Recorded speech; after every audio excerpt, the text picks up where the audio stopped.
Bom, pessoal, então vamos aqui à quinta aula. Então, cinemática em duas e três dimensões, ou cinemática vetorial.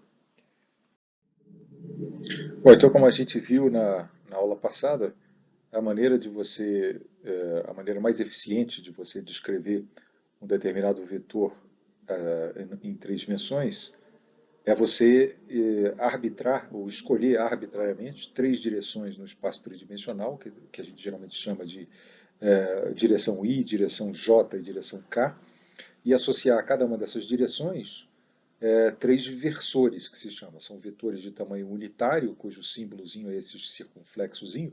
Então, esse versor aqui é o versor I, esse é o J, esse é o K. A gente sempre escolhe eles mutuamente ortogonais. O I ortogonal ao J, e o J ortogonal ao K, e o K ortogonal ao I.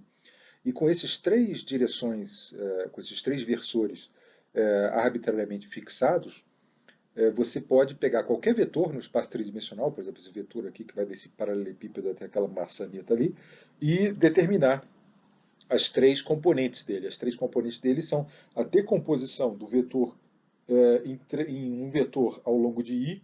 Esse vetor aqui que eu estou mostrando é uma constante, é uma distância vezes o versor I. Esse vetor aqui que eu estou destacando aqui é uma constante vezes o versor J, e esse vetor em pezinho aqui é uma constante, uma distância vezes o vetor K. Isso é verdade para qualquer vetor e é verdade também para o vetor mais importante da cinemática, que é o vetor posição. O vetor posição sempre se refere à posição de uma partícula em três dimensões, é sempre referido a uma origem.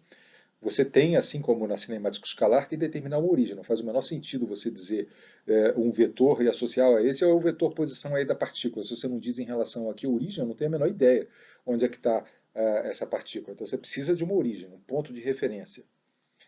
Depois você precisa, por questões de poder associar componentes a qualquer vetor, você escolhe três direções mutuamente ortogonais. E com isso, o vetor posição da partícula, em relação à origem que você arbitrou, passa a ser expressa em termos de três componentes, ou três números reais. O x é a distância ao longo da direção i, o y é a distância, é a posição, melhor dizendo, ao longo da direção i, é o vetor posição ao longo da direção j, e o z é a posição, é o vetor posição ao longo da direção k. A trajetória da partícula passa a ser a descrição da evolução temporal da posição de uma partícula, quer dizer, a posição da partícula durante uma trajetória muda no tempo, como normalmente os objetos que você está interessado em descrever, eles não têm uma posição fixa, eles têm uma posição variável, segue, portanto, que o vetor posição do objeto, em relação sempre à origem que você arbitrou, muda com o tempo. Isso implica que as três componentes do vetor, o x depende do tempo, o y depende do tempo e o z depende do tempo. Ao invés de ter uma única função do tempo caracterizando a posição, como na cinemática escalar, você tem três funções do tempo para determinar a posição de uma partícula em três dimensões. Essa que é o aumento de dificuldade. A cinemática vetorial em três dimensões é, digamos assim, três vezes mais trabalhosa do que a cinemática escalar, porque tem três funções independentes, o x, o y de t e o z de t. Ao passo que na cinemática escalar só tinha uma única função do tempo. Esse vetor aqui, R de t, ele informa onde é que está a partícula a cada instante de tempo. É a descrição matemática completa do movimento, não há mais nada a saber além disso aqui, porque com essas três funções do tempo, digamos assim, com a informação dessas três funções do tempo, ou o que é equivalente com a informação de onde está a partícula em cada instante de tempo, você tem exatamente a descrição matemática completa do movimento. Daí sai tudo. Daí sai, inclusive, o vetor velocidade e o vetor aceleração, conforme a gente já vai determinar, vai comentar adiante. Eles são dependentes ou determinados a partir do conhecimento dessa função. Essa função R de t aqui, é a descrição completa do movimento em três dimensões. Não há mais nada a saber além disso aqui. Tudo pode ser derivado dessas três funções do tempo aqui, conforme a gente já vai ver. Para mostrar como é que o vetor velocidade é determinado a partir da trajetória da partícula, então sempre que eu falar trajetória, pelo menos nesses próximos dois slides aqui, trajetória vai estar associado à posição da partícula à medida que ela avança no tempo em três dimensões. Então eu preciso definir aqui o que é o vetor deslocamento associado a um determinado intervalo de tempo. É um vetor, né, cujo símbolo, esse é a letra grega delta aqui, R, é uma variação na posição, é assim, né, que você interpreta delta de qualquer coisa em física, é a variação na posição da partícula, ocorrida entre um instante t1 e um instante t2, o instante anterior t1 e o instante posterior t2. E ele é definido como a diferença dos dois vetores, o vetor posição da partícula em t2 menos o vetor posição da partícula em t1. Uma ilustração aqui, imagina que a partícula em t igual a zero se encontrava exatamente aqui. Olha aqui a origem em relação ao qual eu vou referir todos os vetores de posição. E a escolha aqui das três direções aqui, o arbitrace, essas três direções aqui, as direções dos versores I, J e K. E aqui está a expressão matemática da posição da partícula em t igual a zero. Isso é assim que se lê. O vetor posição da partícula em t igual a zero. É o significado disso aqui. E o vetor está especificado em termos das suas três componentes, que eu já destaco aqui que tem dimensão. Tá? As componentes do vetor posição têm dimensão de distância, não é número puro, não, tem dimensão de distância, ou é metro, quilômetro, centímetro, ou qualquer coisa assim, mas tem que ter dimensão de distância. Então, esse vetor posição aqui, para essa origem e para essas três direções, tem essas três componentes. E eu posso ilustrar os três pedacinhos aqui que compõem o vetor R. Esse troço aqui, 3,80 metros na direção I, seria um vetor que iria da origem até aqui, até esse ponto aqui, daqui para cá. Esse vetor aqui, 4,40 metros na direção J, seria um vetor que iria daqui até aqui. E 4,12 metros na direção K é o vetor que iria daqui até ali em cima. Claramente, se você somar esse vetor, mais esse vetor, mais esse vetor, você termina exatamente onde a partícula está. Okay? Suponha que no intervalo de tempo delta t, no instante de tempo delta t posterior, a partícula se encontra nessa posição aqui, nesse vetor posição. Só tem componente I e K, né? A componente J dele é zero. Então isso aqui implica que a partícula está aqui nesse plano aqui definido por essa direção I e a direção J passando pela origem ali. E está aqui a posição, a partícula. A partícula não está aqui, não. A partícula está aqui, nesse ponto aqui. Tá? Ela estava aqui e passou a ficar aqui. Né? As duas componentes desse vetor aqui eu posso ilustrar para você facilmente. 3,60 metros na direção I é esse vetor que vai da origem até aqui, ó, na direção I. Daqui até esse ponto aqui, ó, precisamente esse ponto. Depois você sobe 4,15 metros e aí você chega onde está a partícula. Qual é o vetor de deslocamento ocorrido nesse intervalo de tempo ΔT? É esse vetor verde, que é o vetor de posição posterior, menos o vetor de posição anterior. É esse vetor aqui azul. Cujas componentes eu posso imediatamente obter, porque a diferença de vetores, as componentes de um vetor que é a diferença de dois vetores, é simplesmente a diferença das componentes, que a gente viu na aula passada. Né? Então está aqui as três componentes cartesianas do vetor de deslocamento associado a esse intervalo de tempo ΔT. Por que menos 0,20 metros na direção I? Porque é a componente x posterior menos a componente x posterior menos a componente x anterior, dá menos 0,20. A componente y, ou a componente na direção j, né? Posterior, que é zero, né? Quando não aparece nada aqui, a componente é zero. Menos 4,40 metros, daí o menos 4,40 metros na direção j. E 4,15 metros na direção K, menos 4,12 metros na direção K, dá 0,03 metros na direção K. Essas são as três componentes do vetor de deslocamento, tá bom? Nesse caso aí. Bom, agora com isso eu chego à definição do que é o vetor velocidade. O vetor velocidade, num determinado instante, é o limite, quando o intervalo de tempo se torna muito, muito pequenininho, do vetor de deslocamento, olha o que está escrito aqui, é o vetor de deslocamento ocorrido entre t e t mais dt. É a posição em t mais dt, o vetor posição em t mais dt, menos o vetor posição em t. É o deslocamento ocorrido entre t e t mais dt, dividido pela duração do intervalo, que é dt. Claro, e a maneira que a gente escreve esse limite aqui é dessa forma. É um dzinho de r, que é o deslocamento infinitesimal, né? Que significa exatamente isso aqui. O significado de dr é exatamente esse numerador que está aqui. Né? Quando você vira aqui dr de t, o que você quer dizer é isso. É a posição em t mais dt menos a posição em t. né? O deslocamentozinho que aconteceu é muito pequenininho esse vetor, você percebe, né? Porque quando o dt é pequeno, esse vetor aqui é quase igual a esse aqui, né? Então o dr, o deslocamentozinho que acontece no intervalo de tempo pequenininho, é pequeno também. É um vetor pequeno, dividido por um intervalo de tempo que também é pequeno. Okay? No entanto, eu posso argumentar que, pelo menos quanto à direção, essa razão aparentemente patológica aqui, né, porque é um vetor muito pequenininho dividido por um número muito pequenininho, essa coisa aqui tem uma direção muito bem definida que é sempre tangente ao caminho que a partícula está traçando no espaço. Essa linha azul aqui é o caminho que a partícula está traçando no espaço. Essa é a minha escolha de origem, essa é a posição da partícula em t, e essa é a posição da partícula em t mais dt. Perceba que o dt aqui não é tão infinitesimal assim, né? É um dt aí meio graúdo. O vetor de deslocamento ocorrido entre esse instante t mais dt e o instante t é esse azul aqui que está mostrado ali nessa direção. É como se fosse a corda de um arco. Percebe ali o arco, como se fosse um arco e flecha ali. O arco, isso aqui é a corda.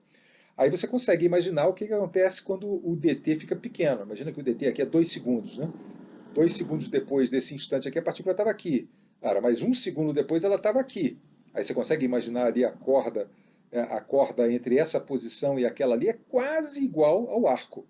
Aí quando diminui meio segundo depois daquele instante ali, a corda é idêntica, está na mesma direção do arco. Né? Então é isso que eu quero argumentar, que no limite onde dt vai para zero, o vetor velocidade, que é essa razão que está aqui, pelo menos a direção dele é totalmente bem definida. Ela é tangente ao caminho da trajetória. Esse é o caminho da trajetória. Né? Se fosse passar um filmezinho, a partícula estaria fazendo assim. Certo? Então, o vetor velocidade num instante qualquer vai ser sempre, por esse argumento que eu acabei de traçar aqui, ele vai ser sempre tangente à trajetória. Né? Tangente, vai ser numa direção. A partícula, se a partícula está fazendo isso, nesse instante de tempo, o vetor velocidade não pode apontar para lá, não pode apontar para cá, nem coisa nenhuma. Ou pode apontar para lá ou para cá. Ele tem que ser tangente aqui à trajetória nesse instante que está aqui. O vetor velocidade é sempre tangente à trajetória, ou ao caminho da trajetória, né, melhor dizendo. E a magnitude do vetor velocidade, que tem dimensão de metro por segundo, né, é a rapidez, ou em inglês a speed. Né? Em inglês, o vetor velocidade se chama velocity. E a magnitude do vetor velocidade se chama speed. Ou em português, a velocidade escalar, ou rapidez. Tá? É a magnitude simplesmente do vetor. Lembra que todo vetor é uma seta, que nem essa seta verde que está aqui. Ela tem um certo tamanho. Né? Isso indica o quão rápido a partícula está indo nessa direção, mas ela está indo nessa direção. Nesse determinado instante, ela está indo naquela direção. Nesse instante aqui, por exemplo, ela já está indo em outra direção, porque a tangente mudou, né? Está indo em outra direção. Mas eu posso comparar qual seria a magnitude da velocidade aqui com a magnitude da velocidade. A magnitude da velocidade seria como se fosse o velocímetro do carro. Né? Se isso aqui fosse um carro fazendo uma curva, a magnitude da velocidade é o quanto o ponteiro do velocímetro está marcando. É a magnitude desse vetor aqui. Né? Então o vetor velocidade, o tamanho dele, se ele é enorme, assim, gigantesco, o cara está a 300 km por hora. Se ele tiver a 10 km por hora, o vetor velocidade é pequenininho. Okay? E a direção do vetor velocidade indica para onde está embicado o carro, digamos assim. Né? Essa é a interpretação do vetor velocidade em 3 dimensões. O vetor velocidade e o vetor deslocamento não dependem da escolha de origem. Se eu tivesse escolhido uma outra origem aqui para os vetores de posição, esse seria o novo vetor posição em t. E esse seria o novo vetor posição em t mais dt. Mas a diferença de dois vetores, posição, não depende da origem. É o mesmo. Né? O vetor de deslocamento entre t e t mais dt é o mesmo que antes, quando a origem O tinha escolhido aqui. Tá? Só um comentário parentético aqui, de que o vetor velocidade, diferentemente do vetor posição, ele não depende da origem, da escolha de origem. Tá? Ok. Agora, então, um teste aí com essa história do vetor velocidade tem que ser tangente. Suponha que tem uma partícula que está executando um movimento ao longo desse caminho que está aqui. Veja que a descrição que eu estou dando aqui não é completa, porque eu não sei se a partícula, por exemplo, está fazendo assim, aí ela para e depois volta para cá, ou ela vai depois de novo, o que ela está fazendo. A maneira como ela está andando ao longo desse círculo não está dita, mas é ao longo de um círculo que ela está andando. Aí eu pergunto, em que ponto dessa trajetória aqui, esse vetor, a velocidade da partícula podia estar associada a esse vetor velocidade? Aqui não pode. Nesse ponto que está aqui, a velocidade dela não pode ser essa. Porque acabamos de ver que o vetor velocidade tem que estar tangente à trajetória. Então, nesse ponto aqui, o vetor velocidade ou pode ser para lá ou para cá. Mas nunca pode ser para cá, nem para lá, nem para lá. Então, isso aqui não pode. Nesse ponto aí, o vetor velocidade não pode. Ali também não pode. Aqui também não pode. Aqui também não pode. Ali talvez. Nesse ponto aqui, quando a partícula está aqui, o vetor velocidade possivelmente poderia ser nessa direção que está aqui. Né? Possivelmente, sim. Porque o vetor velocidade aqui é tangente à curva que a partícula está traçando no espaço naquele instante. Ou poderia, está ali a partícula, né, e a velocidade. Ou poderia ser ali também, ó, a partícula poderia estar aqui, indo nessa direção, porque esse vetor velocidade aqui é exatamente tangente à curva que ela está traçando, que é um círculo, né, naquele instante que está ali. O significado do vetor velocidade, conforme a gente já viu, indicaria, se fosse esse o caso aqui, né, indicaria que a partícula estaria aqui, indo para lá, indo nessa direção aqui. Né? Nesse instante ela está indo nessa direção. No instante subsequente, o vetor velocidade já está mudando, já está apontando em outra direção. Mas nesse instante, a partícula está indo na direção tangente. E nesse outro caso aqui, nesse instante, a partícula estaria indo nessa direção que está aqui. Nesse instante, apenas. Né? Ela não está indo nessa direção para sempre. Né? No instante posterior, ela não está aqui, ela está aqui. Né? Significa que durante esse movimento aqui, o vetor velocidade está o tempo todo mudando de direção. Mas num dado instante, o vetor velocidade é tangente à curva que a partícula está traçando no espaço. Bom, seria muito bizarro, muito trabalhoso se a gente tivesse que ficar fazendo essas análises aí de direção tangente, desenhar a curva e tal coisa para obter o vetor velocidade. Na prática, as coisas são muito mais fáceis do que você imagina.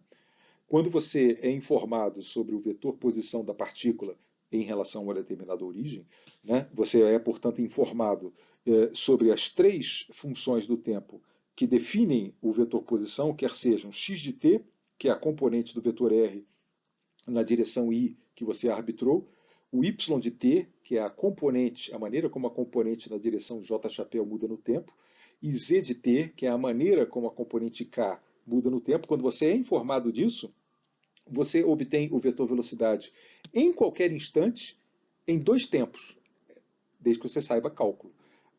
Tudo que você precisa fazer é diferenciar essa função do tempo. Essa vai ser a componente ao longo da direção i do vetor velocidade. Você tem que diferenciar essa função do tempo. Isso vai ser a componente ao longo de j do vetor velocidade.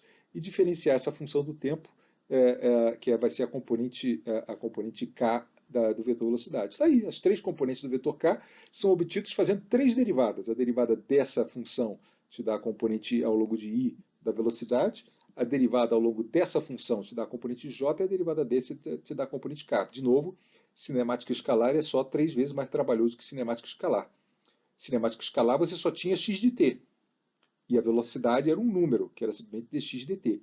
Agora você tem três funções do tempo para saber onde é que está a partícula, e você precisa fazer três derivadas temporais, uma de cada uma dessas funções, para obter de maneira completa o vetor velocidade. Não é óbvio, eu já adianto, que aquela história de que o vetor velocidade é tangente à trajetória com essa construção. Fazendo isso aqui, o vetor velocidade sairia tangente. Tá? Eu acho que mais adiante ali eu argumento para vocês que tal é o caso. Mas essa é a maneira operacional que todo mundo faz quando já conhece cálculo, né? Para obter o vetor velocidade. Você me dá essas três funções, eu derivo e interpreto, quer dizer, e associo, melhor dizendo, né? Essas três derivadas temporais aqui, essas três novas funções do tempo, portanto, né? As componentes i, j e k, ou x, y e z, do vetor velocidade. Ok, um exemplozinho aqui, então, rapidinho aqui, suponha que o vetor posição da partícula como função do tempo seja dada por essas três funções do tempo aqui, r cosseno de ômega t, r seno de ômega t e v vezes t, ok? Onde o r e o ômega e o v são constantes. As componentes do vetor velocidade são imediatamente obtidas desde que você saiba diferenciar essa função do tempo, diferenciar essa função do tempo e diferenciar essa função do tempo, como você, depois que fizer cálculo 1, vai saber fazer e vai, com o passar dos anos aí no seu curso, você vai fazer isso cada vez de maneira mais automática. Né? Isso aqui é o vetor velocidade, as três componentes dele. A derivada de r cosseno de ômega t é menos r ômega seno de ômega t. a derivada de r seno de ômega t, r ômega cosseno de ômega t, e a derivada de uma constante vezes o tempo é a constante.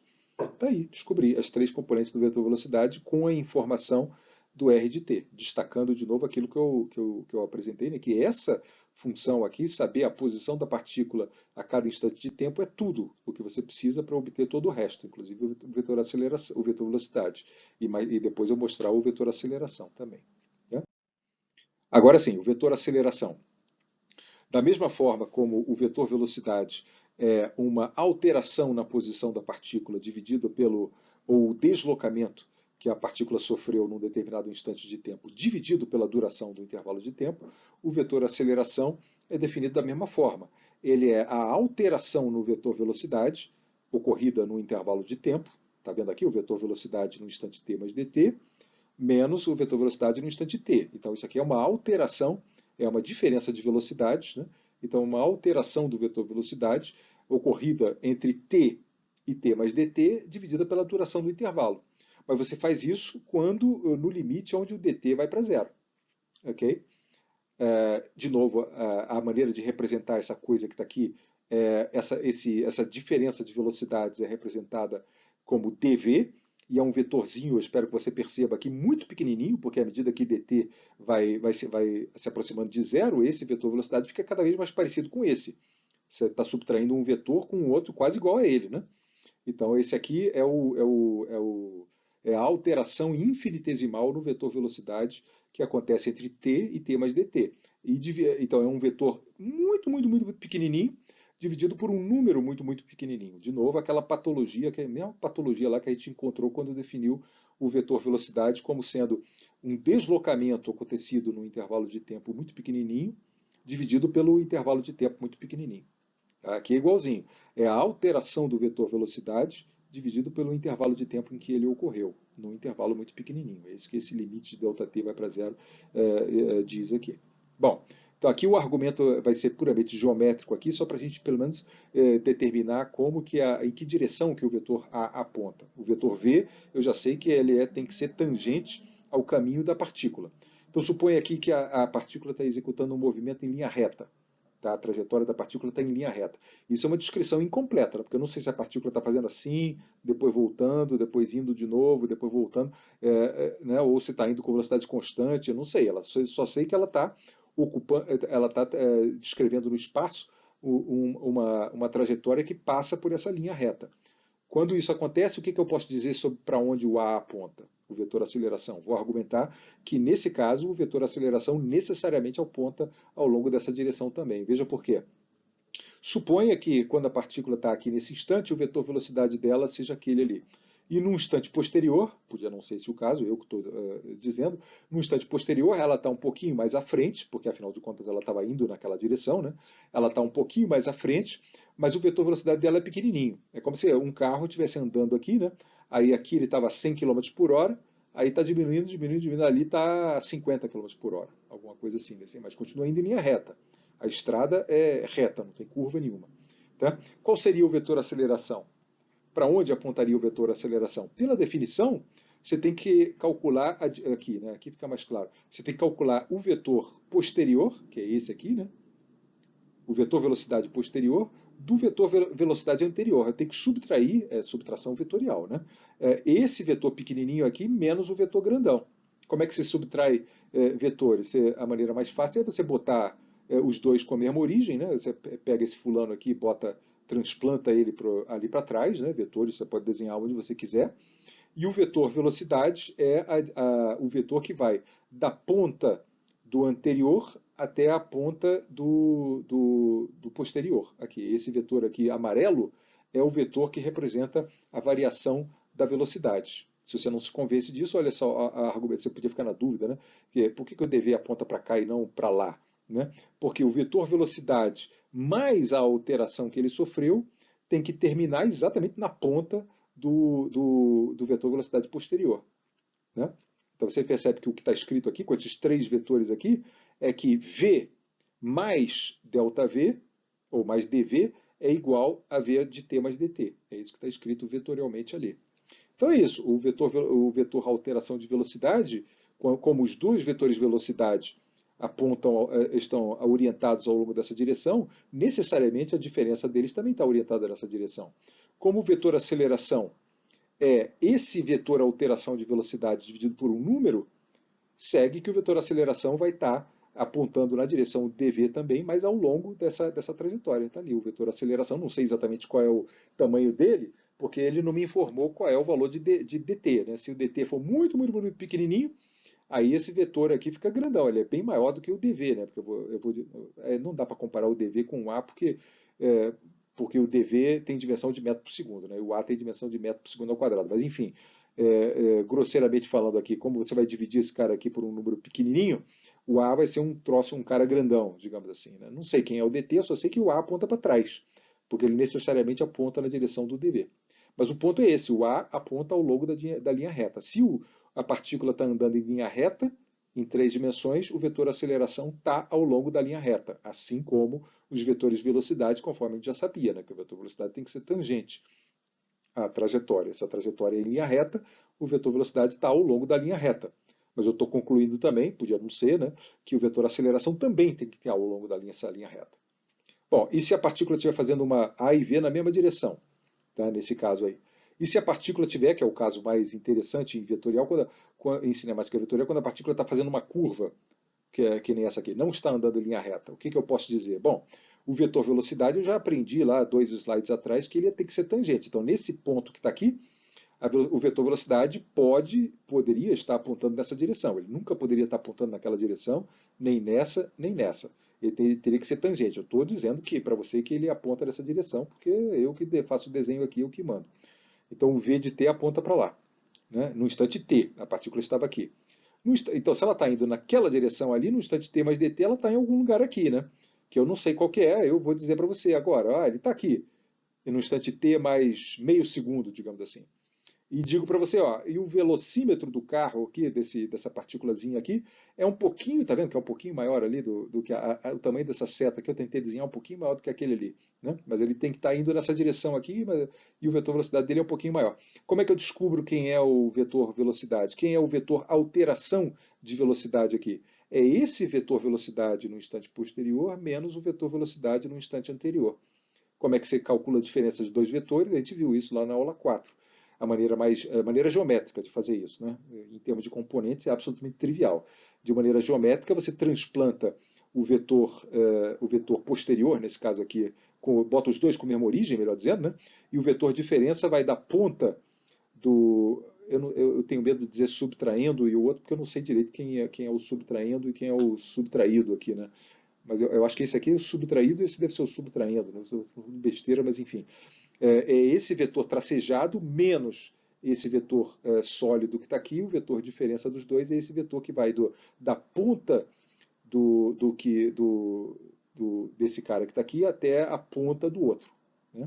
Esse é o vetor alteração de velocidade. Aí você já percebe, ó, o vetor aceleração vai estar mais ou menos ao longo dessa direção, não vai ser tangente à trajetória. O vetor aceleração vai estar assim, mais ou menos, apontando mais ou menos na direção desse ΔV. Eu não sei exatamente o que vai acontecer quando o dt for para zero, mas vai ser mais ou menos isso que vai acontecer. Não vai mudar drasticamente a direção do vetor dv, à medida que essa partícula aqui se aproxima da posição t. Né? Então o vetor aceleração, nesse instante de tempo aqui, vai apontar para dentro da curva. E isso é verdade sempre. Sempre que o objeto está executando uma curva assim, o vetor velocidade aponta, entre aspas, para dentro da curva. O v é sempre tangente à curva. E o a aponta sempre para dentro da curva. Quando você está em linha reta, tanto o vetor velocidade quanto o vetor aceleração estão orientados ao longo da linha reta. Mas quando a trajetória da partícula forma uma curva no espaço tridimensional, o vetor velocidade é tangente à curva e o vetor aceleração aponta para dentro da curva, não para fora, mas para dentro. Okay? Vamos fazer um testezinho aqui de volta àquela nossa trajetória. Aqui tem uma partícula misteriosa que está executando esse movimento ao longo dessa trajetória circular aqui, ao longo desse caminho circular no espaço. Não sei exatamente se é um movimento circular uniforme, porque ele não disse. Ele só disse que a partícula está aqui ao longo, podia ser um troço assim, ele vai, volta, depois vai de novo, enfim, de qualquer jeito. Mas a pergunta dele não interessa como é que a partícula está descrevendo esse círculo. Ele quer saber só em que pontos dessa trajetória aqui o vetor aceleração da partícula poderia ser esse aqui. Não pode ser aqui. Nesse ponto que a partícula, quando a partícula está aqui, o vetor aceleração não pode ser apontar para cá. Por quê? Porque no slide anterior eu acabei de mostrar para vocês que o vetor aceleração tem que apontar para dentro da curva. Né? Dentro da curva significando assim, né? Se a curva está sendo feita assim ou está sendo feita assim, o dentro da curva é aqui. Isso aqui seria o fora da curva. Aqui não pode. Esse vetor aceleração não pode estar associado a essa posição aqui. Ele também não pode estar associado a essa posição pelo mesmo motivo. O vetor aceleração nesse ponto tem que apontar para cá, ou para cá, ou para cá, ou para cá, algum lugar, ou em alguma direção aqui para dentro da curva, nunca para fora da curva. Para cá também não pode. Essa direção que eu acabei de desenhar aqui é tangente, não é tangente. A aceleração só é tangente à curva quando a curva é em linha reta. Esse trechozinho que está aqui mostrado não é em linha reta. Então a aceleração nunca iria poder apontar nessa direção aqui. Ali também não, pelo mesmo motivo. Aqui sim. A partícula poderia estar passando nesse ponto aqui, poderia ter uma aceleração apontando nessa direção. Né? Isso assim é verdade. Mas nunca poderia ter uma aceleração apontando para lá, ou apontando para cá, ou apontando para cá. É sempre para dentro da curva que a aceleração aponta. Ali também poderia ser. Na verdade, em qualquer um desses pontos aqui mostrados ao longo dessa curva, esse vetor aceleração podia estar associado. Você poderia ter esse mesmo vetor aceleração e a partícula aqui. Sim, poderia, sim. Ele estaria apontando para dentro da curva ainda, né? Tá? É a história da direção do vetor aceleração. Então, mais uma vez, se a trajetória da partícula descreve uma linha reta no espaço tridimensional, o vetor aceleração é ao longo da linha reta. Também ao longo de que direção seria, né? Se o objeto está descrevendo uma curva no espaço tridimensional, que nem aqui nesse desenho, o vetor aceleração tem que estar apontando para dentro da curva, com esse sentido intuitivo do que eu quero dizer dentro da curva. Bom, então o que a gente já sabe é que quando a partícula descreve uma curva no espaço, uma trajetória curva no espaço, o vetor velocidade é sempre tangente à curva. O vetor velocidade num dado instante, né? É sempre tangente à curva naquele ponto onde a partícula se encontra, apesar da direção do vetor velocidade eu já sei, tem que ser assim. E o vetor aceleração pode apontar em qualquer direção, a princípio, mas sempre para dentro da curva. Né? Nunca poderia apontar para lá, por exemplo, no caso de uma curva fechada assim nessa direção. Agora, o que eu vou comentar aqui nesse slide é com relação à orientação. A sempre para dentro da curva e V tangente, mas o ângulo entre o V e o A tem a ver com a magnitude do vetor velocidade, ou com a rapidez, né, do movimento da partícula estar aumentando ou diminuindo. Nesse caso que está ilustrado aqui, esse vetor velocidade nesse instante, a partícula no instante t está aqui, né? O vetor velocidade é esse vetor tangente à curva naquele ponto, eu estou dizendo, e estou dizendo para você que no instante dt posterior, quer dizer, no instante t mais dt posterior, o vetor velocidade aponta nessa direção que está aqui. Aqui ele já está o vetor velocidade no instante t mais dt transladado para ter a mesma origem do vetor velocidade em t. Então, em linha sólida verde aqui é o v de t, e esse tracejado é o v de t mais dt. Mas aonde está a partícula em t mais dt? Em algum ponto onde essa direção aqui é tangente, talvez aqui mais ou menos, né? Mais ou menos aqui, essa direção aqui é mais ou menos tangente à curva naquele ponto. Então a velocidade nesse ponto que eu estou mostrando aqui, ali é esse ponto onde eu estou mostrando é o instante onde a partícula está em t mais dt. Eu estou dizendo para você, não tem como você inferir isso, que nesse instante a magnitude do vetor velocidade é um pouquinho menor do que era. Aí quando eu translado o vetor velocidade nesse instante para ter a mesma origem, acontece isso, é um vetor velocidade no instante t apontando nessa direção, grande, e um vetor velocidade no instante t mais dt um pouquinho menor. Aí o vetor diferença de velocidade, esse vetor amarelo que está aqui, que diz para você para onde que vai estar apontando o vetor aceleração, é claramente contrário, aponta na direção contrária aqui do vetor velocidade. Quando esse vetor A aqui foi desenhado na mesma direção do vetor dv, né? Porque afinal de contas o vetor A é fundamentalmente esse dv dividido por esse vetor amarelo dividido por dt. Então você percebe que o vetor aceleração nesse instante vai apontar para dentro da curva, sempre ele tem que apontar para dentro da curva, mas vai apontar contra a direção do V. O V está indo naquela direção, o A aponta para dentro da curva dessa forma. E isso acontece porque a magnitude do vetor velocidade está diminuindo, né? Então é isso que acontece. Quando a magnitude do vetor velocidade está diminuindo, o ângulo entre o V e o A é obtuso, ou dito daquela maneira como a gente aprendeu com o produto interno do V com o A é negativo. Tá? Esse ângulo aqui é maior do que 90 graus. Isso acontece sempre que o vetor velocidade esteja diminuindo em módulo. Né? Quando a partícula está fazendo a curva e indo cada vez mais devagar. Ó, aqui está 100 km por hora, ali está 80, aqui está 60 e tal coisa. É isso que vai estar acontecendo com o vetor de aceleração. Ele vai estar apontando para dentro da curva, que ele sempre tem que estar apontando para dentro da curva, mas vai estar fazendo um ângulo obtuso com o vetor velocidade. Quando o vetor velocidade no instante t mais dt tem o mesmo tamanho do vetor vt, porque ele está fazendo a curva possivelmente aqui com a mesma velocidade, 80 km por hora, 80 km por hora, 80 km por hora o tempo todo, né? Aí nessa circunstância aqui, esse vetor v no instante t, e esse é o vetor velocidade no instante t mais dt, transplantado para ter a mesma origem com um t ali, para ficar fácilzinho de mostrar para onde aponta o vetor dv, aponta para dentro da curva, claro, eu já sabia que aponta para dentro da curva, mas como esse cara que está aqui e esse cara que está aqui vão ter o mesmo tamanho, o dv vai acabar, no limite onde o dt vai para zero, o dv vai acabar sendo exatamente ortogonal ao vetor velocidade. Consequentemente, o vetor aceleração vai ser ortogonal, está vendo ali, eu indiquei, o vetor aceleração vai ser ortogonal ao vetor velocidade. A aceleração não vai ter componente na direção do v. Né? Isso acontece quando, conforme eu supus aqui, o vetor velocidade, a magnitude dele não esteja se alterando enquanto a partícula faz a curva. Tá? Quando o módulo do vetor velocidade permanece constante durante a curva, o v e o a são ortogonais. Né? Isso é exprimido aqui, expresso em termos de produto interno aqui dessa forma aqui. E quando o cara está fazendo a curva acelerando, digamos assim, com a magnitude do vetor velocidade crescendo, aí eu desenhei aqui o vetor velocidade no instante t, e o vetor velocidade no futuro maior do que o v. Né? Ele está fazendo a curva 60, 80, 100, está fazendo a curva cada vez mais rápido. Aí nessa circunstância, o vetor dv vai estar apontando assim para frente, digamos assim, na direção do v. Né? E correspondentemente o vetor a, que é simplesmente esse vetor dv aqui dividido por dt, vai estar apontando na direção do v. O a e o v vão formar um ângulo menor do que 90 graus. Esse é o sinal de que a curva está sendo feita com magnitude do vetor velocidade crescente.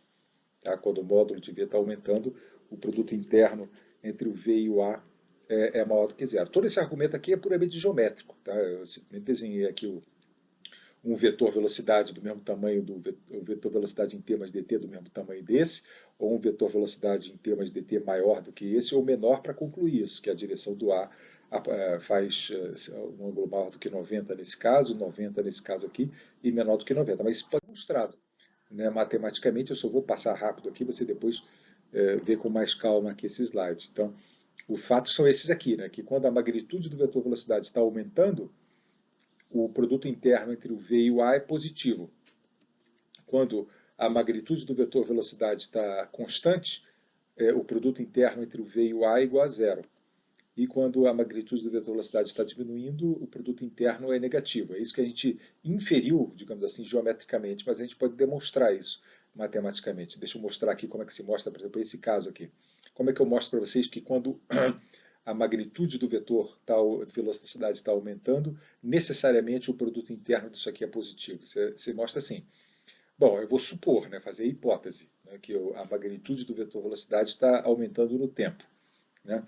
Então, a derivada, né, em relação ao tempo, não do vetor velocidade, mas da magnitude dele, é positiva. Essa é a hipótese. Quando a magnitude do v está aumentando, isso se traduz matematicamente dessa forma que está aqui. Tá? Se isso aqui é verdade, se a magnitude do vetor velocidade, a norma do vetor velocidade está crescendo com o tempo, segue que a norma ao quadrado também está crescendo, né? Pelo simples motivo de que quando você faz o produto de duas coisas que estão crescendo, o produto também está crescendo. Né?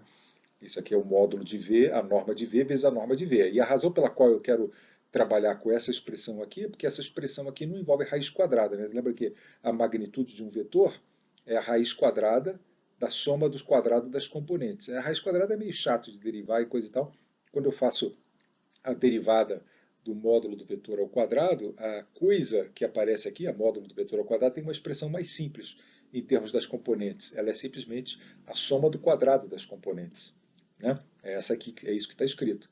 A magnitude do vetor velocidade no instante t é a magnitude do vetor velocidade, a componente x, né, do vetor velocidade ao quadrado, que depende do tempo, né? Eu não botei a dependência temporal explícita aqui, mas está implícito. Né? A componente y do vetor velocidade ao quadrado mais a componente z do vetor velocidade ao quadrado. São três funções do tempo. Você tem que o vx, o vy e o vz são três funções do tempo. Você tem que levar ao quadrado elas e diferenciar, né? e dizer, né, que isso aí é maior do que zero, que é o que está escrito aqui. Né? Isso aqui é maior do que zero por hipótese. Tá? Mas o que é isso aqui? Quando você diferencia o Vx, duas funções do tempo, né, Vx de t vezes Vx de t, o resultado é isso aqui, é 2 vezes Vx, é Vx ao quadrado. Né? Então, o 2 fica aqui na frente, você repete o Vx e deriva o Vx de t. Isso que se chama a regra da cadeia, lá você vai aprender em cálculo. Né? E a mesma coisa com esse Vy ao quadrado do tempo e o Vz ao quadrado do tempo. Né? Então, isso aqui, que é positivo por hipótese, está vendo aqui? Isso aqui pode ser visto ser igual a 2 vezes Vx vezes dv dx, dv de x dt, né, mais isso aqui que está escrito aqui. Aí você reconhece essa coisa que apareceu aqui, a derivada da componente x do vetor velocidade em relação ao tempo, é exatamente o que a gente disse que é a componente x do vetor aceleração. Similarmente, esses dois caras que estão aqui são as componentes y e z do vetor aceleração. Então, essa coisa aqui que eu estou supondo que é positiva é nada mais do que 2 vezes a componente x do vetor velocidade vezes a componente x do vetor aceleração, no mesmo instante. E 2 vezes a componente y do vetor velocidade vezes a componente y da aceleração e 2 vezes a componente z da velocidade vezes a componente z da aceleração. Você reconhece que isso aqui é simplesmente 2 vezes o produto interno de v com a. E isso aqui é positivo por hipótese. Segue que quando isso aqui é positivo, você acaba concluindo que como isso aqui é a mesma coisa que 2 vezes v interno a, o produto interno de v com a é positivo. Ou a interpretação geométrica do que é o produto interno, né? Esse vetor verde e esse vetor azul, quando o produto interno de dois vetores é maior do que zero, eles formam um ângulo entre eles que é agudo. Okay? Então é isso que eu tinha argumentado geometricamente no slide anterior. Quando a magnitude do vetor velocidade está crescendo durante a curva, o ângulo que o V e o A fazem, V é sempre tangente à curva e o A aponta para dentro da curva, mas o ângulo que eles formam é agudo. E da mesma forma você pode mostrar esses outros dois aqui, casos aqui do mesmo jeito. Então, agora você dá uma pausa aí no vídeo nesse momento e tenta analisando esses três casos aqui, esses 5 casos aqui, você tem uma partícula, o vetor velocidade dela nesse dado instante e a informação sobre quem é o vetor aceleração. E eu quero que nesses 5 casos aqui você identifique em qual desses casos aqui a magnitude do vetor velocidade está crescendo, ou a magnitude do vetor velocidade está diminuindo ou está permanecendo constante, nesse instante aí fotografado, nesses 5 instantes fotografados aqui. Tá? Então dá uma pausa aí no vídeo, tenta descobrir e depois você prossegue e vê a resposta. Então essa que é a situação aqui. Aqui há um ângulo agudo, o V está diminuindo nesse caso aqui. Nesse caso aqui, ó, desculpe, é um ângulo obtuso aqui, né? Ângulo obtuso, nos dois casos aqui, a magnitude do vetor velocidade está diminuindo. Nesse caso aqui, o ângulo entre o V e o A é agudo, claramente, né? Então a magnitude do vetor velocidade está aumentando. E nesse caso aqui, que é 90 graus, a magnitude do vetor velocidade está permanecendo constante. O único que você teria o direito de ter dúvidas é esse caso, onde o vetor velocidade aponta para cá, mas a aceleração é o vetor zero. Quando eu boto um pontinho ali, é um vetor zero. Aí o que está acontecendo aqui? Bom, o vetor, a questão da direção não é definida. Né? Para um vetor que é um ponto não aponta em direção nenhuma. Né? O vetor nulo e o vetor velocidade. Mas se a aceleração é um vetor nulo, segue que o V não está sofrendo alteração nenhuma, nem em direção, nem em sentido. Né? Então, nesse instante aqui, em particular, desculpe, nem em direção, nem sentido, nem módulo. Né? Quando a aceleração é a expressão vetorial da alteração do vetor V, se o vetor aceleração é nulo, o vetor inteiro, velocidade, tem que permanecer constante. Em particular, o tamanho dele tem que permanecer constante. Então, aí você conclui que esse caso aqui, a magnitude do vetor velocidade é constante também. Então olha agora esse videozinho aqui.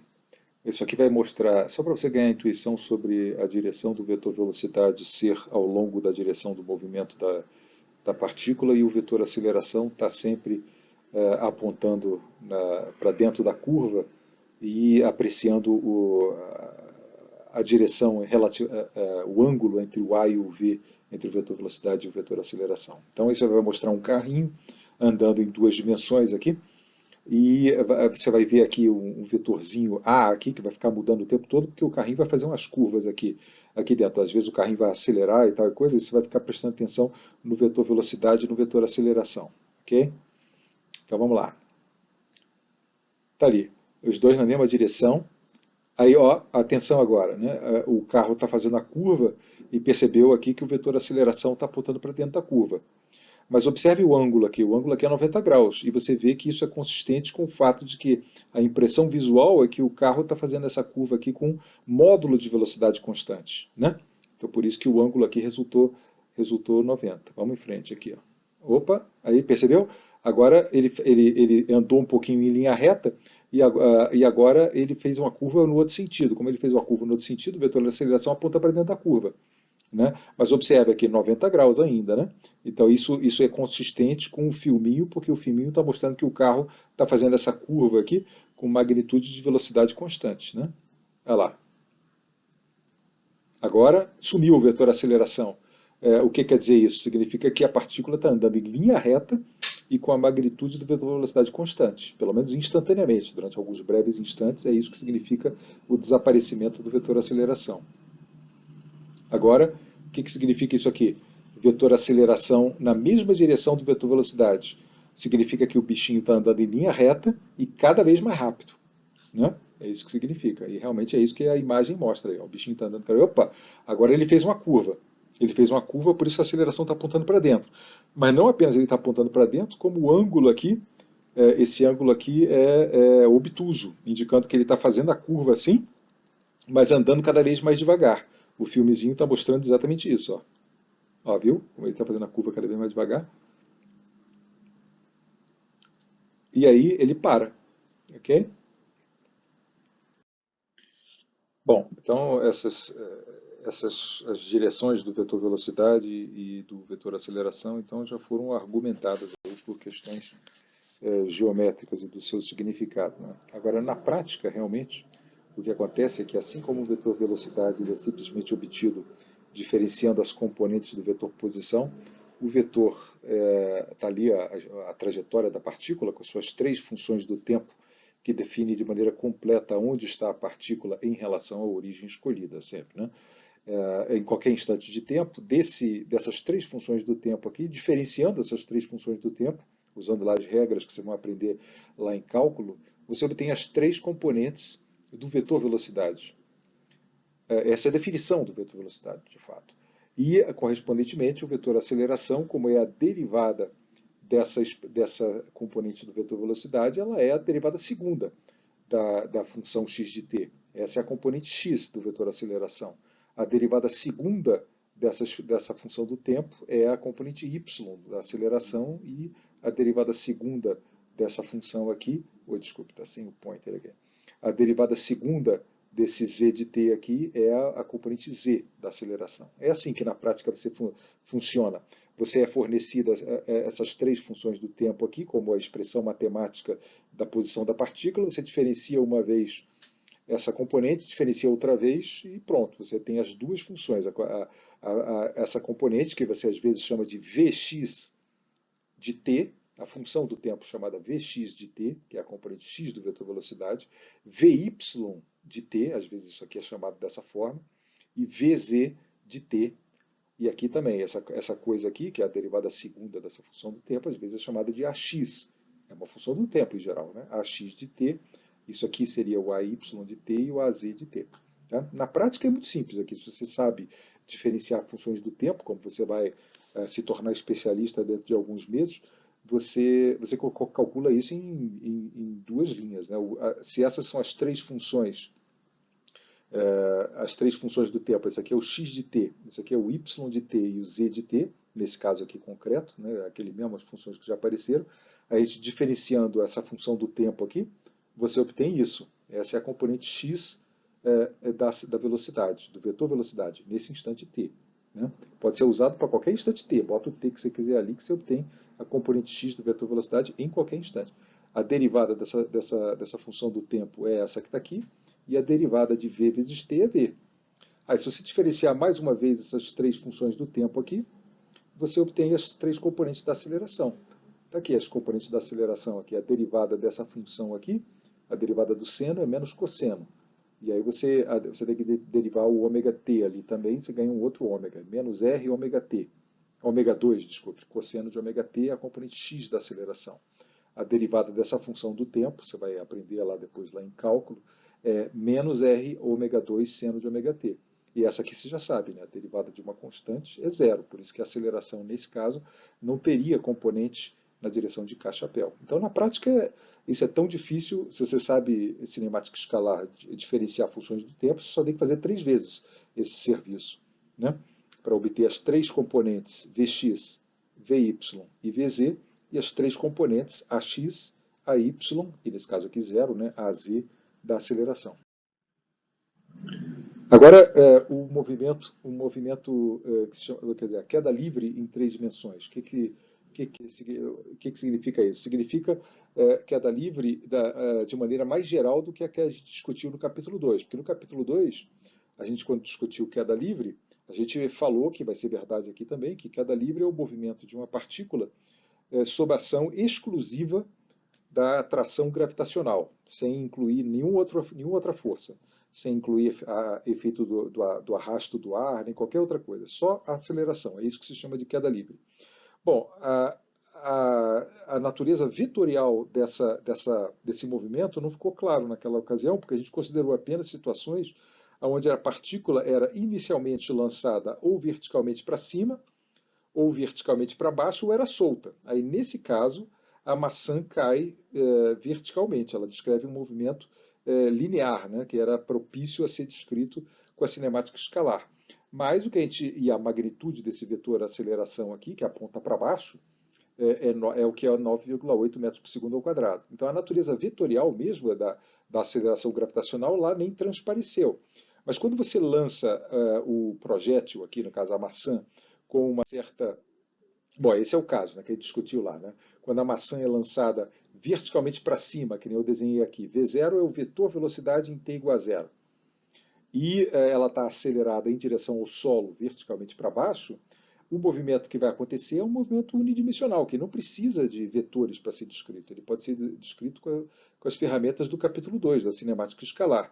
O que vai precisar ser descrito com a cinemática vetorial, aí você bota um eixo vertical, bota uma origem e tal, e faz aquela história. Y é igual, né, a trajetória da maçã aqui vai ser Y igual a Y0 mais V0t, onde o V0 não vai ser um vetor, vai ser um número positivo nesse caso aqui, porque a velocidade está na mesma direção que eu arbitrei positiva, menos um meio de GT2. Essa vai ser a trajetória da partícula, que ela vai acontecer ao longo da direção vertical. Mas esse não é o caso mais geral. Né? Está aqui a expressão da trajetória da partícula, o y0 aqui eu estou imaginando a posição da maçã aqui em t igual a zero, eu estou imaginando que é zero. Né? O caso mais geral é esse, você lança a maçã com um ângulo com a vertical. Ela não é um vetor velocidade inicial vertical. Né? Aí, nessa circunstância, você já sabe intuitivamente, pela sua experiência, no que acontece, a partícula descreve um movimento parabólico. Né? A gente já vai mostrar que é parabólico de fato. Mas isso aqui é uma queda livre, porque a maçã só está sob a ação da gravidade, mas a natureza vetorial aqui é inescapável. Né? Quando o vetor velocidade inicial não está na direção vertical, que é a direção que a gravidade, a aceleração gravitacional está orientada, aí o movimento que se segue não é unidimensional mais. Ele, na verdade, nem é tridimensional, ele é bidimensional. O movimento acontece no plano definido pelo vetor velocidade inicial que quer dizer em t igual a zero, né? O vetor velocidade do lançamento, né? V0 e o vetor vertical. Isso aqui define um plano, né? Dois vetores definem um plano desde que eles estejam na mesma linha, né, na mesma direção. Então, se o movimento da maçã acontece ao longo de um plano, é o plano definido pelo vetor velocidade inicial, né, e o vetor e a direção vertical, né? Então, na verdade, a queda livre, esse aqui é a origem, né? Então, tá, enfim, você tem que escolher duas direções I e J, e o movimento não sai do plano da página aqui, tá? Na verdade, aquilo que foi o slide de abertura, né, queda livre em 3D, na verdade não é 3D. A queda livre é, no máximo, 2D. Ela pode ser unidimensional, né, caso o lançamento aconteça na vertical. A maçã seja lançada verticalmente para cima, verticalmente para baixo ou solta, né? Nesses três casos, aí o movimento vai ser unidimensional. Mas quando em qualquer outra situação, quando o vetor velocidade aponta numa direção qualquer, que não seja vertical, o movimento vai acontecer no plano definido pelo vetor velocidade e pelo vetor vertical da aceleração. Okay? O movimento uniformemente variado vetorial é a generalização vetorial do que a gente viu lá no caso escalar, acontece quando o vetor aceleração é uma constante, ele não muda no tempo, mas é um vetor, né? A natureza vetorial dele é levada em conta, mas ele é constante. Por isso que se chama movimento uniformemente variado. Mas ele é vetorial porque a natureza vetorial da aceleração aqui tem que ser levada em conta. E é isso que acontece no movimento de queda livre, porque a aceleração de qualquer objeto na superfície da Terra, seja uma formiga, uma bola de gude, uma bola de futebol, um elefante, ou um carro, um ônibus, qualquer coisa que seja solto sob a ação exclusiva da gravidade,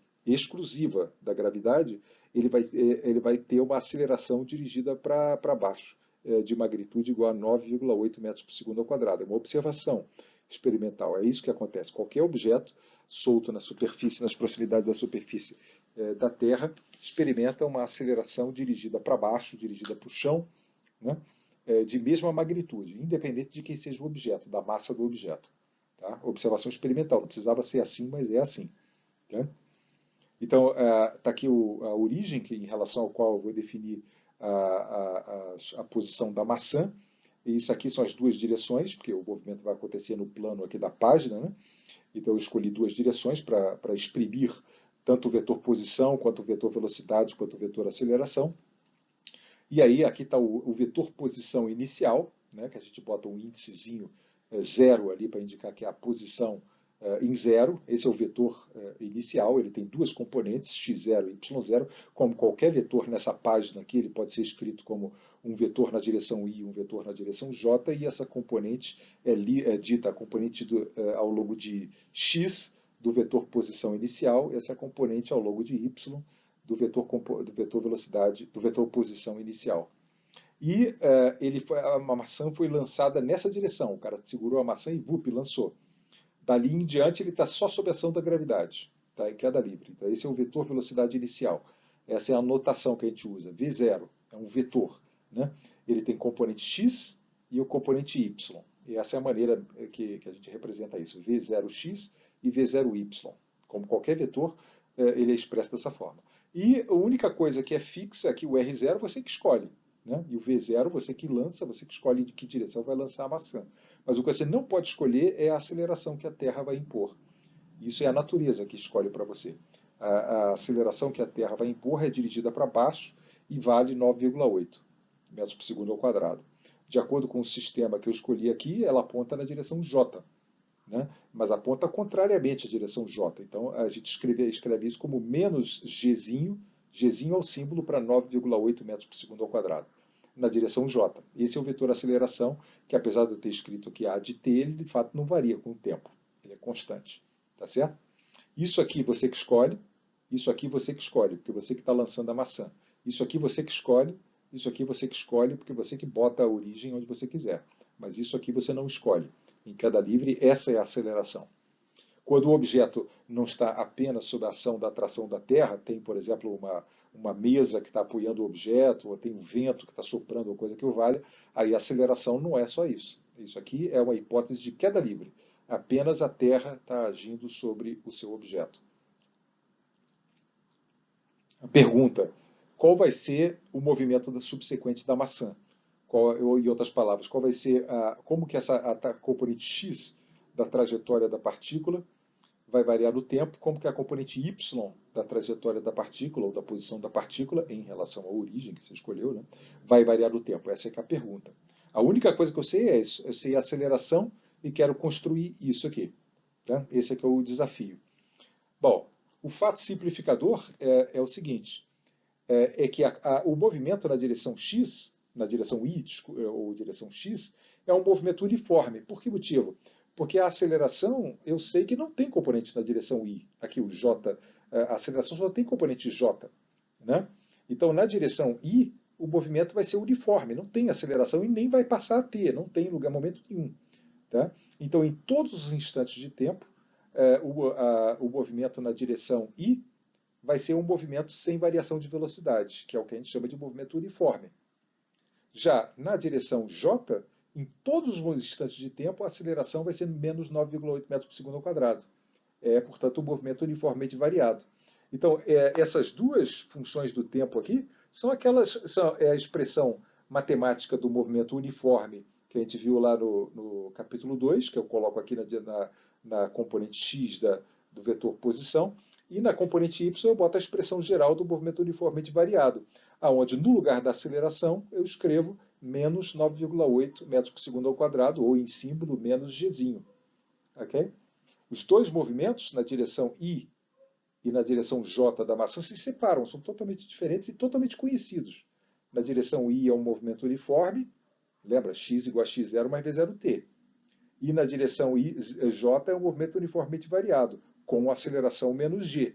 Portanto, é y0 mais v0t menos 1 meio de gt2. Eu sei a expressão matemática disso e disso, em vista da minha experiência lá com o capítulo 2.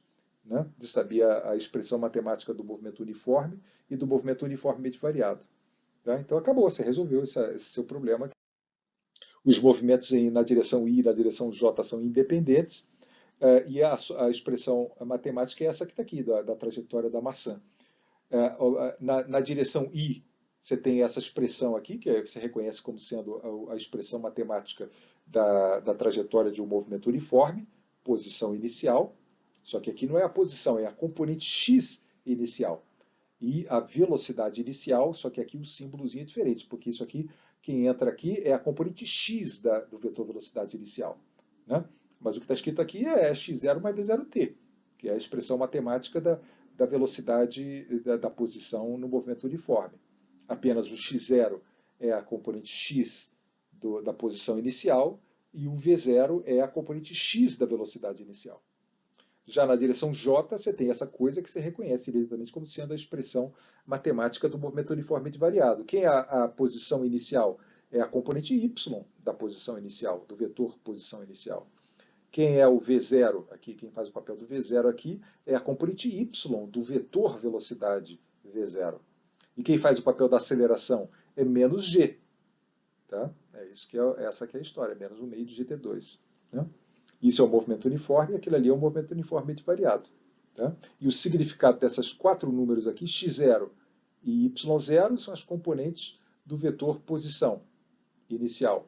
Depende de onde você botou a origem. Né? E da posição em relação à origem, que é onde você lançou e iniciou o movimento em queda livre.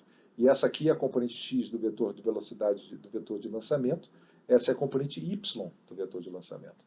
Ok? Está ali o y0 e o v0 são dados pelo vetor posição inicial. E agora a expressão do vetor velocidade. Isso aqui é tudo, né? Depois que eu obteve isso, acabou a história, né? Eu consigo obter o vetor velocidade da maçã em qualquer instante de tempo, é só diferenciar essa expressão aqui que eu obtenho, a componente x da velocidade. Você vê claramente que a derivada de uma constante é zero, e a derivada de uma constante vezes o tempo é a constante. Né? Então a componente x do vetor velocidade não se altera nunca em queda livre. Ela é o que era no momento do lançamento. Esse é o v0x. Já a componente y do vetor velocidade se altera em função da gravidade. A derivada do y0 é zero. A derivada de uma constante vezes t é a constante. e a derivada de menos 1 meio de gt2 é menos gt. Então, isso aqui é a componente y do vetor velocidade e ela sofre alteração. Em t igual a zero, ela vale o v0y, que você fez o lançamento, essa era a componente y do vetor velocidade inicial. Mas com o passar do tempo, ela fica sendo alterada aqui pela gravidade, pelo 9,8, né? Pelo menos 9,8 metros por segundo ao quadrado. Então, o significado do v0x e do v0y são as componentes do vetor velocidade em t igual a zero, né? E, derivando mais uma vez, eu obtenho a aceleração. E você obtém aquilo que você construiu para acontecer, né? A derivada dessa constante é zero. Então, a aceleração, de fato, não tem componente i, como não é para ter. Quando ela está em queda livre, só é para ter componente j. E a derivada dessa expressão aqui, a derivada da constante é zero, e a derivada de menos gt é menos g. Você obtém exatamente o que você queria. Você implica que essa trajetória aqui é uma trajetória que tem aceleração constante dirigida para baixo e de valor 9,8 metros por segundo ao quadrado, que é o que se observa que qualquer objeto de qualquer natureza na superfície da Terra, quando só sob a ação da gravidade, experimenta. Okay? Então, essa aqui é a expressão matemática da queda livre, correspondente a uma posição inicial dada por esses dois números aqui, x0 e y0, e com um vetor de lançamento de componentes v0x e v0y. Isso aqui é tudo. Tudo que você precisa saber sobre o movimento de queda livre está aqui escrito nessa expressão aqui. Ok? Bom, então nesse aplicativozinho aqui, você tem aqui uma bola de canhão que vai ser lançada com uma certa velocidade inicial. Esse é o vetor velocidade inicial, que a gente chamou de vetor v0. O tamanho dele, a magnitude, a norma do vetor de velocidade inicial é 47 metros por segundo. E ele faz um ângulo de 45 graus com a horizontal. Bom, aí vamos ver o que ele vai mostrar aqui ao longo vai mostrar a bala de canhão fazendo a trajetória e vai destacar as componentes vertical e horizontal da velocidade. Tá? E você vai prestar atenção no fato de que a componente horizontal da velocidade permanece absolutamente idêntica à componente horizontal inicial da velocidade. Ao passo que a componente vertical da velocidade, seria inicialmente aqui você está vendo esse vetor aqui vertical, ele vai diminuindo o tempo todo, né, diminuindo devido à aceleração para baixo, né, vertical para baixo da gravidade. Então, olha só. Olha aqui, presta atenção aqui no vetor horizontal. A componente horizontal o vetor velocidade mesmo seria a soma, em qualquer instante a soma desses dois vetores. Mas observe como o vetor horizontal permanece o mesmo e o vetor vertical, a componente vertical do vetor velocidade fica crescendo para baixo, né? Então, aqui de novo aqui para você ver aqui. Aqui, ó, ele diminui e continua aumentando para baixo. Quer dizer, continua diminuindo, ficando a componente vertical da velocidade fica cada vez mais negativa, ao passo que a componente horizontal permanece a mesma que ela tinha no início. O movimento na horizontal é uniforme, a velocidade permanece constante, e na vertical ele é uniformemente acelerado, tem uma aceleração dirigida para baixo, igual a 9,8 metros por segundo ao quadrado. Bom, o ângulo de lançamento e a escolha de O, isso aqui é uma maneira alternativa, essa é a expressão da trajetória, né, que a gente obteve. Na direção I, que é a direção horizontal, por convenção, é um movimento uniforme de velocidade constante, e a velocidade é a componente x da velocidade inicial, e isso aqui é um movimento uniformemente variado na direção vertical. E aqui está a maçã, que é igualzinha à bala de canhão do aplicativo anterior, que é lançada com esse vetor velocidade inicial, é lançada nessa direção, com essa velocidade aqui, que é a magnitude do vetor, a norma do vetor, e aqui a aceleração devido à Terra, que é de magnitude 9,8 metros por segundo ao quadrado, dividida para baixo. Né? A gente, essa é a escolha natural dos versores, nesse movimento bidimensional, um vetor horizontal e um vetor vertical na mesma direção de g. É isso que produz essa expressão que está aqui, né? E aí, essas são as duas componentes. A horizontal do V0 é esse vetorzinho tracejado aqui, é o pedaço do V0 que está ao longo de I chapéu, e esse pedaço aqui é o pedaço do V0 que está ao longo da vertical, né? Essa é a origem, tradicionalmente se coloca a origem, embora não seja obrigado a fazer isso, você convencionalmente coloca a origem exatamente no ponto onde o objeto iniciou o movimento em queda livre, né? Então, fazendo essa escolha, tem a simplificação de que o x0 e o y0 se tornam zero, né? O vetor posição inicial é o vetor nulo. Então, a componente x do vetor posição inicial é zero e a componente y do vetor inicial é zero, com essa escolha de colocar a origem exatamente no ponto do lançamento, né? No caso do canhão, seria bem na boca do canhão, colocar a origem, entende? E esse ângulo aqui, que é o ângulo que o vetor de lançamento, o vetor velocidade inicial faz com a horizontal, pode ser usado para reescrever esse V0x, que aparece aqui, e o V0y, que está aqui de uma maneira que torna explícito esse ângulo de lançamento aqui, né? Essa é a maneira de escrever isso. A componente x, que é o V0x ali, tá vendo, né? O V0x é o quê? É essa componente que está aqui, né? A magnitude do V0, é o que eu estou chamando desse símbolo V0 aqui sem notação vetorial, é a norma do vetor V0, sei lá quantos, 10 metros por segundo, 20 metros por segundo, seja lá quanto essa maçã foi lançada. E V0, perceba esse ângulo, esse triângulo retângulo que está aqui, claramente esse cateto aqui, é o V0x, positivo, né, tomado positivamente, é o V0x, que então é claramente V0, que é a hipotenusa, vezes o cosseno do ângulo alfa, por isso a gente escreve o V0x dessa forma. E o V0y, está aqui desse lado aqui, é oposto a esse ângulo de lançamento aqui, se escreve como V0, que é a norma da velocidade, vezes o seno do ângulo alfa, né? É simplesmente essa expressão que está aqui, com x0 igual a zero, o y0 igual a zero, o v0x escrito em termos do ângulo de lançamento e da magnitude do vetor velocidade, e o v0y da mesma forma. O menos 1 meio de gt2 é aquele ali que está ali. Dessa forma, o vetor velocidade, obtido diferenciando simplesmente esse vetor posição, você tem v0 cosseno alfa é uma constante vezes t, quando você deriva em relação a t, dá v0 cosseno alfa. A componente horizontal da velocidade permanece constante e de magnitude v0 cosseno alfa, que é a magnitude inicial, nunca se altera, porque a gravidade atua na vertical apenas. E na vertical, a componente vertical v0 seno alfa é subtraída, né, por menos gt. Na medida que o tempo passa, fica cada vez mais negativa a velocidade na vertical, né? Bom, então agora eu vou mostrar para vocês como é que a gente pode concluir que a forma da trajetória que um corpo descreve em queda livre é uma forma parabólica. Primeiro, eu vou começar aqui escrevendo a expressão da trajetória que a gente acabou de ver, em termos da magnitude da velocidade do ângulo de lançamento, dessa forma que está aqui.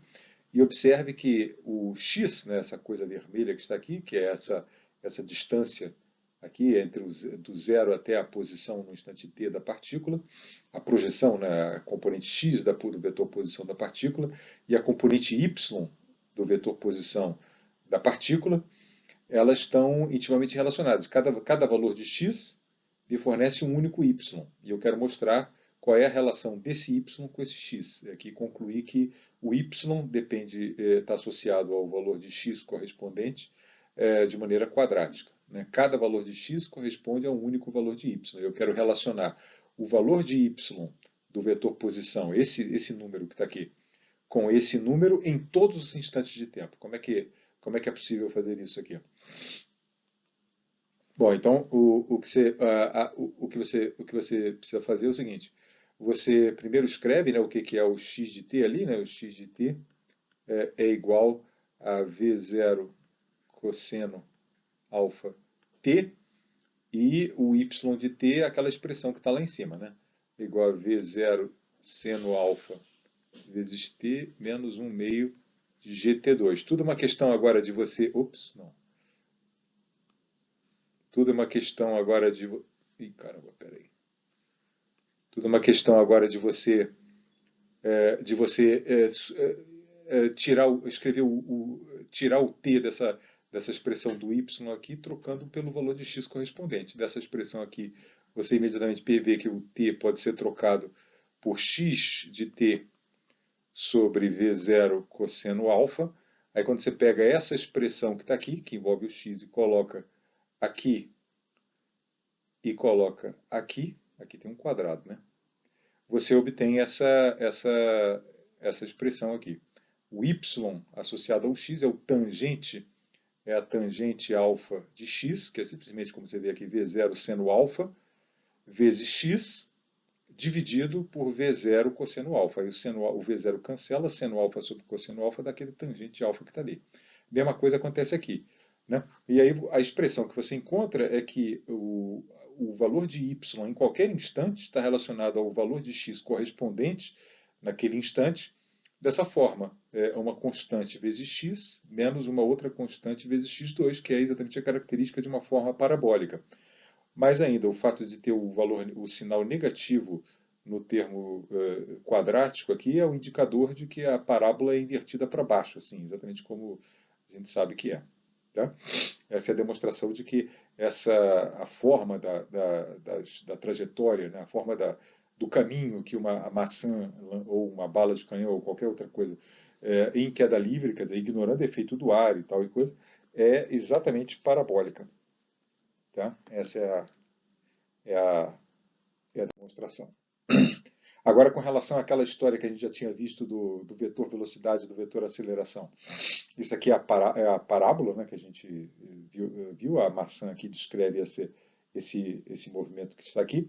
E aqui, nesse instante em particular, né, a gente sabe já que o vetor velocidade tem que ser tangente à trajetória. O vetor velocidade aqui, nesse caso aqui, esse é o momento da subida da maçã, então o vetor velocidade aponta para cima. Você podia ficar na dúvida, né? Se ele apontava tangente para a parábola para cima ou para baixo, mas é claro que ele está indo daqui para lá, né? O vetor velocidade é naquela direção. E o vetor aceleração, esse não tem dúvida, né? Ele é dirigido para baixo em direção ao chão. Né? E você percebe que a direção na qual ele aponta é consistente com aquela nossa discussão geral, de que isso aqui é uma trajetória curva, não é em linha reta que ele está traçando essa trajetória maçã. Né? E a vetor aceleração está apontando, naquela nossa discussão, para dentro da curva, como você está vendo. Né? E nesse ramo aqui da parábola, na subida da maçã, a magnitude da velocidade está diminuindo. Né? A magnitude da velocidade está diminuindo e é consistente, de novo, com aquela coisa que a gente já tinha discutido. Quando o ângulo entre o V e a aceleração é obtuso, que nem acontece durante a subida, de fato a magnitude da velocidade diminui. Então o vetor velocidade aqui é grandão, e aí ele continua sempre tangente à parábola, mas vai ficando de tamanho cada vez menor, até chegar naquele ponto onde a partícula não para. Né? Ela apenas não tem mais componente horizontal, componente vertical, ela só tem componente horizontal. Mas é o menor valor, durante toda a trajetória, é o menor valor da magnitude de V quando ela só tem componente horizontal. Em todos os outros instantes, ela tem essa mesma componente horizontal e mais um tantinho vertical. Então ela é sempre maior. Né?